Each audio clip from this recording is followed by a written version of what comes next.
मूर्ति ममता स्वाहा नमः शिवाय विश्वनाथ महादेवाय ओम त्र्यंबकं यजामहे सुगंधिं पुष्टिवर्धनं उर्वारुकं वीरमुनाथ उत्तरमुखी ममता ओम पुष्पपूजितं जपे संपूजितं जनिसकमसत्यहं गंगोरे भगवती समय स्वाहा इदं मंगलादेवी ओम भागवत सप्ताहर शेष दिन ए शेष दिन में आसतु माँ किसी आलोचना रखिए।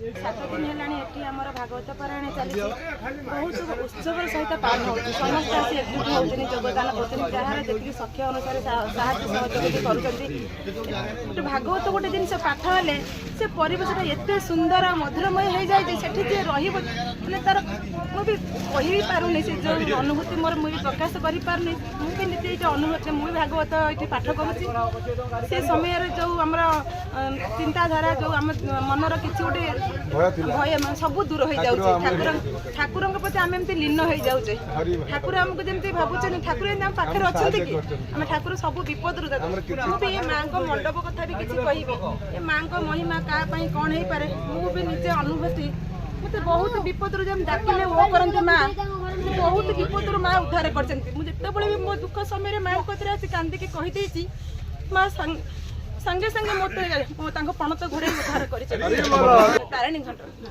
माँ तारिणी माँ घटगाँ तारिणी बोली आम जाचे कि आम ग्राम आम तारिणी भाव में पूजा कर जिते भी दुख समय आम डाकिजु प्रत्यक्ष भाव में आमको आसी सहयोग कर सब विपद उद्धार कर माँ पीठे केते वर्ष धरी आम भागवत पारायण पाठ करूँ सारे प्रथम आरंभ प्रथम थर पर आरंभ करी समस्त सहयोग रुहे भक्त मान एकता भाव रुहे निश्चिंत ये कार्यक्रम भागवत पारायण आमर भगवान का आशीर्वाद थी सेमती प्रति वर्ष ये अनुष्ठित हो भागवत पारायण माँ पीठरे होचे ना आरंभ तो है निश्चिंत आग को वर्धित रत दिन भितर आमर किसी काष्टा निष्ठार आम रही किसी अच्छी कि भागवत पारायण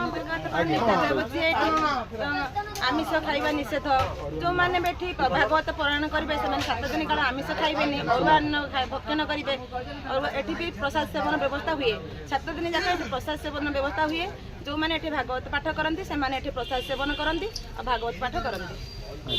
हाँ माँ बहुत बहुत धन्यवाद। माँ तारिणी पीठरे 7 दिन व्यापी आमर भागवत पारायण तार आज अंतिम दिवस ये अंतिम दिवस बंधु आम कथा कहीं बंधु जड़े आध्यात्मिक चेतनाधारी व्यक्ति तत्सहित सामाजिक काम करने बंधु आगबर से जड़े स्वच्छ समाज सेवक आम कहीपर आम बंधु भागवत कहीं पाठ करवा से विषय नमस्कार रवींद्रनाथ प्रधान प्रभुंकर दास आज्ञा जगन्नाथ दास महाभागवत कहते परम शास्त्र भागवत अभ्यास करूनी तेणुक से परम शास्त्र भागवत अभ्यास करूनी तो कौन पर कहले आम भागवत कहीं पढ़ा भागवत हूँ सनातन धर्मर सर्वश्रेष्ठ ग्रंथ जो ग्रंथ को पढ़िले भाग्यर परिवर्तन हुए से आम भागवत पढ़ू कौन आम भाग्य परिवर्तन हुए बोले आज्ञा मुझे छोट बेले देखी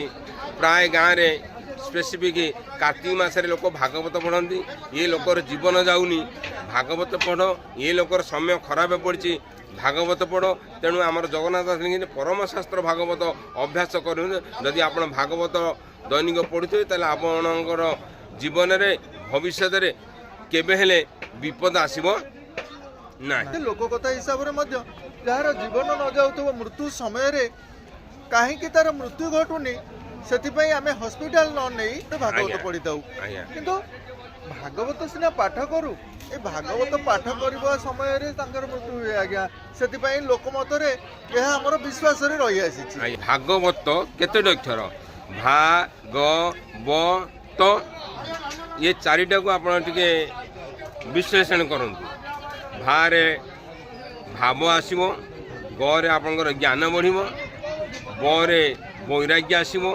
आपड़ ये पचारि पारती जे वैराग्य अर्थ कौन न राग वैराग हाँ राग आसबनी न राग वैराग्य राग हिंसा क्रोध आप जो षड ऋतु अच्छा मिछ माया मोह क्रोध मत्स्य मचादी जे त्याग कर से भागवतर निकट तापर गरे ଆପଣଙ୍କର ଜ୍ଞାନ ବଢ଼ିବ। ତରେ ଆପଣ ତତ୍ତ୍ୱ ଜାଣିବେ। ତତ୍ତ୍ୱ ବୋଇଲେ କ'ଣ? ତତ୍ତ୍ୱ ବୋଇଲେ କ'ଣ, ଈଶ୍ୱର ବୋଇଲେ କ'ଣ, ଆପଣ ଯଦି ମନ ଦେଇ ଭାଗବତ ଶୁଣୁଥିବେ ପଢ଼ୁଥିବେ ଆପଣ ନିଶ୍ଚିତ ତାର ତତ୍ତ୍ୱ ପାଇବେ। ଆମେ ଭାଗବତ ପାଠ କରିବା ଦ୍ୱାରା ମନରେ ଶାନ୍ତି ଆସିଥାଏ। ତତ୍ ସହିତ ଆମ ମନରେ ଯେଉଁ ବିଶ୍ୱାସ ଟିକକ ରହିଛି ଆମେ ମଧ୍ୟ କାର୍ଯ୍ୟକାରୀ ହେଉଛି। ଗୀତା ଯଜ୍ଞ ଗୀତା ଯଜ୍ଞ କରିବା। ବିଶ୍ୱ ଶାନ୍ତି ମହାଯଜ୍ଞ ଆଉ ଗୀତା ଯଜ୍ଞ ମଧ୍ୟରେ ଫରକ କ'ଣ? ଆଜ୍ଞା ଯଜ୍ଞ ସବୁ ଏକ, ସମସ୍ତ ଯଜ୍ଞ ଭଗବାନଙ୍କ ଉଦ୍ଦେଶ୍ୟରେ ହେଉଛି। ବିଶ୍ୱ ଶାନ୍ତି ହଉ ଗୀତା ଯଜ୍ଞ ହେଉଛି। ବିଶ୍ୱ ଶାନ୍ତିରେ ବିଶ୍ୱର ମଙ୍ଗଳ ପାଇଁ ହୁଏ। ଗୀତା ଯଜ୍ଞରେ ଯେ ଗୀତା ପାଠ କଲେ ଯେଲେ ଗୋଟା ଆପଣଙ୍କର ଗୀତାରେ ଗୋଟାରେ ଅଛି ରୁଚୁ ନ ରୁଚୁ ଖା ପିତା ବୁଝୁ ନ ବୁଝୁ ପଢ଼ ଗୀତା। ଗୀତାଟା ଆପଣ ଖାଇଲେ ପିତା ହେଉଛି ଦେହକୁ ହିତା। ଭାଗବତ ହଉ ଗୀତା ହଉ ସମସ୍ତେ ଉଚ୍ଚସ୍ୱରରେ ପଢ଼ିଲେ ଆପଣ ନିଜେ ଉପକୃତ ହେବା ସହିତ ଈଶ୍ୱରରେ ଥିବା ସମସ୍ତ ଜୀବଜନ୍ତୁ ସମସ୍ତେ ଉପକାର ହେବେ। ଆପଣ କହିବା ଅନୁସାରେ ଗୀତା ପାଠ କରିବା ଆମେ ବଡ଼ ପାଟିରେ ପଢ଼ିବା। ଆଜ୍ଞା। ସାଉଣ୍ଡ ବି ଦେଇ ପାଠ କରିବା। ହଁ ଆପଣ ଯେତେ ସାଉଣ୍ଡ ଦେବେ, ସାଉଣ୍ଡ ଯେତେ ବାଟ ଯିବ ସମସ୍ତେ ମୁଖ୍ୟ ହେବେ। ଆମେ କିଛି କାଂଶରେ ଜାଣି ଆସୁଛୁ ଆଜ୍ଞା, ଆମର କିଛି ଲୋକମାନେ ଗୀତା ପାଠ କରୁନାହାନ୍ତି ଆଜ୍ଞା କିନ୍ତୁ ସହଯୋଗ କରୁଛନ୍ତି, କାମରେ ସହଯୋଗ କରୁଛନ୍ତି। ଗ୍ରାମାଞ୍ଚଳରେ ଏଇ ଯେଉଁ ପୂଜା ପାଠ କରାହେଉଛି, ଏଇ ଯେଉଁ 7 ଦିନ ଧରି ଯେଉଁ କାର୍ଯ୍ୟକ୍ରମଟି ରହିଛି, ଯେଉଁ ବନ୍ଧୁମାନେ ଗୀତା ସିନା ପଢ଼ୁନାହାନ୍ତି କିନ୍ତୁ ସେ କାମରେ ସହଯୋଗ ଆଜ୍ଞା ଏକା କଥା ପାଇପାରିବେ। ଶୁଣନ୍ତୁ, ହରି କଥାରେ ଯାହାର ଶ୍ରଦ୍ଧା ନଥାଏ ତାର ଭବ ବାଧା। ତାର କିଛି ବାଧାବିଘ୍ନ ଆଜ୍ଞା। ତ ସେ କିନ୍ତୁ ତାଙ୍କର ଗୀତା ପଢ଼ିବା ସେବାରେ ଯା ହିଁ ହରି ସେବା କରିବା ସେୟା। ସବୁ ସେବା କରିବା। ଆଜ୍ଞା ହଉ ବନ୍ଧୁ, ବହୁତ ବହୁତ ଧନ୍ୟବାଦ ଆପଣଙ୍କୁ। ଆମେ ଆଶା ରଖୁ ଗୀତା ଭାଗବତ ଏସବୁ ପାଠ କରି ଯଦି ଏସବୁ ସମ୍ଭବ ତାହେଲେ ପାଠ କରାଯାଉ। ଆପଣମାନେ ବିଚାର କରନ୍ତୁ 2025 ମସିହାରେ ଆମେମାନେ ଉପନୀତ। ଯଦି ଆପଣମାନଙ୍କର ବିଚାରରେ ଏହାଦ୍ୱାରା ଆପଣ ସିଦ୍ଧି ଲାଭ କରିପାରୁଛନ୍ତି ତାହେଲେ ନିଶ୍ଚିନ୍ତ କରନ୍ତୁ, ଏଥିରେ କିଛି ଅସୁବିଧା ନାହିଁ। କିନ୍ତୁ ବିଚାର କରନ୍ତୁ କେଉଁଟା ସତ୍ୟ ଆଉ କେଉଁଟା ମିଥ୍ୟା, କାହା ପ୍ରତି କ'ଣ ରଖିବା ଦରକାର। ଆମର ଭକ୍ତି ବିଶ୍ୱାସ ଆଜ୍ଞା